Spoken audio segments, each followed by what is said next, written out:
अस्सलाम वालेकुम दोस्तों, उम्मीद करता हूँ वो खैरियत से होंगे। माशाल्लाह दोस्त मरला मकान है, बंद गली में है और इसका फ्रंट चेक करें। माशाल्लाह बहुत बड़ा फ्रंट है। पोर्च इसका आ जाता है। पोर्च में इसका किचन है ओपन। ठीक है, गेट से जैसे इंटर होते हैं तो आपको किचन देखने को मिल रहा है।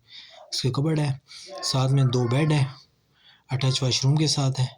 ये इसका बेड आ गया एक, साथ अटैच वाशरूम, और ये दूसरा बेड आ गया, इसके साथ भी अटैच वाशरूम है। एक ही वाशरूम है दोनों के साथ, और ये इसके ऊपर की रास्ता जा रहा है। बहुत बेहतरीन सेट है, अच्छी लोकेशन पे है। सीलिंग इसमें हुई हुई है और बिजली का मीटर इंस्टॉल करके देंगे, गैस अभी है नहीं है। और ये इसका टैंकी आ गई, मोटर मतलब कनेक्शन सारा इसका ओके हुआ है। माशाल्लाह से बहुत बेहतरीन चीज़ बनी हुई है।